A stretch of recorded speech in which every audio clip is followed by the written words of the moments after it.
Hi friends, ഇന്നൊരു അടിപൊളി ട്രിക്കുമായിട്ടാണ് ഞാൻ നിങ്ങളുടെ മുന്നിൽ എത്തിയിരിക്കുന്നത്. അതായത് ഒരു സെക്കൻഡിൽ നമുക്ക് നമ്മുടെ മൊബൈൽ ക്യാമറ ഓപ്പൺ എങ്ങനെ ചെയ്യാം എന്നുള്ള ട്രിക്കാണ്.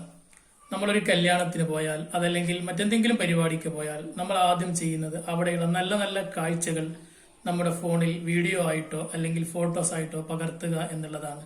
അതുപോലെ നമ്മളൊരു യാത്രയൊക്കെ ചെയ്യുകയാണെങ്കിൽ നമുക്ക് പെട്ടെന്നൊരു ആശ്ചര്യകരമായ ഒരു സംഭവം നമ്മുടെ ഫോണിൽ പകർത്തണമെന്ന് നമുക്ക് തോന്നിയാൽ നമുക്ക് ആ ക്യാമറ ഓൺ ചെയ്യണമെങ്കിൽ കുറച്ച് സമയം എടുക്കും. സാധാരണഗതിയിൽ നമ്മൾ ഒരു ക്യാമറ ഓൺ ചെയ്യുന്നത് നമുക്കൊന്ന് പരിശോധിക്കാം. ഇതുപോലെ നമ്മുടെ ഫോണൊന്ന് തുറന്ന് ഇവിടെ ഏറ്റവും താഴെ ക്യാമറയുടെ ഐക്കൺ നമുക്ക് കാണാം. അതങ്ങോട്ട് വലിച്ചാൽ നമ്മുടെ ക്യാമറ ഓപ്പൺ ആകും. അതല്ലെങ്കിൽ സാധാരണ നാം ചെയ്യും പോലെ നമ്മുടെ മെനുവിൽ പോയിട്ട് നമ്മൾ ക്യാമറ ഓപ്പൺ ചെയ്യാറാണ് പതിവ്.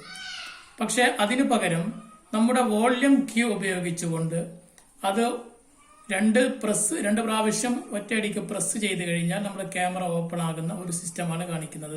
ശ്രദ്ധിക്കാം, ഇവിടെ ഇതിന്റെ വോള്യം കീ ആണിത്. ഇത് പ്രസ് ചെയ്യുമ്പോൾ നമ്മുടെ ക്യാമറ ഓപ്പൺ ആകുന്നത് നിങ്ങൾ കണ്ടല്ലോ. അപ്പൊ ഇത് വളരെ സിമ്പിൾ ആണ്. പക്ഷെ എല്ലാ ഫോണുകളിലും ഈ സംവിധാനം ഉണ്ട്. പക്ഷെ ഈ സെറ്റിംഗ്സ് നമ്മൾ ഓപ്പൺ ചെയ്താൽ മാത്രമേ നമുക്ക് ഈ ഒരു സംവിധാനം കിട്ടുകയുള്ളൂ. അപ്പൊ എങ്ങനെയാണ് അതിന്റെ സെറ്റിംഗ്സ് ഓപ്പൺ ചെയ്യുക എന്നുള്ളതാണ് ഞാൻ നിങ്ങൾക്ക് ഇപ്പോൾ കാണിച്ചു തരാൻ പോകുന്നത്. അതിനുവേണ്ടി നമ്മൾ ചെയ്യേണ്ടത്, നമ്മുടെ ഫോൺ ഒന്ന് ഓപ്പൺ ചെയ്തതിന് ശേഷം നമുക്ക് നേരെ സെറ്റിംഗ്സിലേക്ക് പോകാം. സെറ്റിംഗ്സിൽ പോയി കഴിഞ്ഞാൽ ഇതുപോലെ ഇങ്ങനെ മേലോട്ട് വലിച്ചാൽ നമ്മുടെ ഫോണിന്റെ ലോക്ക് സ്ക്രീൻ എന്ന ഒരു ഓപ്ഷൻ കാണാം. ലോക്ക് സ്ക്രീൻ ഓപ്പൺ ചെയ്തതിന് ശേഷം മുകളിലോട്ട് താഴോട്ടൊന്ന് വലിച്ചെടുക്കുക.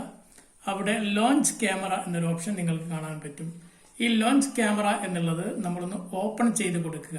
അത് ഓഫായിരിക്കും നിലവിലുണ്ടാവുക സാധാരണഗതിയിൽ. അത് ഓപ്പൺ ചെയ്ത് കൊടുത്തു കഴിഞ്ഞാൽ നമുക്ക് ഈ ഒരു സംവിധാനം ഉപയോഗിക്കാൻ പറ്റും. ഒരു സെക്കൻഡിൽ തന്നെ നമ്മുടെ ക്യാമറ ഓപ്പൺ ചെയ്യാൻ പറ്റും.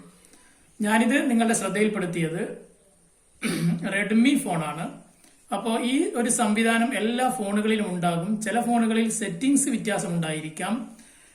ചില ഫോണുകളിൽ ഈ സെറ്റിംഗ്സ് ചെയ്ത് കഴിഞ്ഞാൽ ചിലപ്പോൾ പവർ ബട്ടൺ ഉപയോഗിച്ചുകൊണ്ടായിരിക്കും ക്യാമറ ഓപ്പൺ ചെയ്യേണ്ടി വരിക. അപ്പൊ ഈ റെഡ്മി ഫോണിൽ വോള്യം കീ ഉപയോഗിച്ചിട്ടാണ് ഞാൻ ക്യാമറ ഓപ്പൺ ചെയ്തിരിക്കുന്നത്. അപ്പൊ മറ്റുള്ള ഫോണുകളിൽ സെറ്റിംഗ്സിലും അതുപോലെ തന്നെ ബട്ടൺസുകളിലും ഒക്കെ പവർ ബട്ടണോ മറ്റൊക്കെ ആവാം. ചെറിയ വ്യത്യാസങ്ങളെ ഉണ്ടാവുള്ളൂ. അപ്പൊ ഏതായാലും നിങ്ങൾക്ക് ഈ വീഡിയോ ഇഷ്ടപ്പെട്ടാൽ നിങ്ങൾ ഇത് ലൈക്ക് ചെയ്യുകയും അതോടൊപ്പം ഈ ചാനൽ ആദ്യമായിട്ട് കാണുകയാണെങ്കിൽ സബ്സ്ക്രൈബ് ചെയ്യുകയും ഈ ഒരു അറിവ് മറ്റുള്ളവരിലേക്ക് ഷെയർ ചെയ്യുകയും ചെയ്യാൻ മറക്കരുത്. അപ്പോൾ മറ്റൊരു അടിപൊളി ട്രിക്കുമായി നമുക്ക് വീണ്ടും കാണാം. എല്ലാവർക്കും നന്ദി.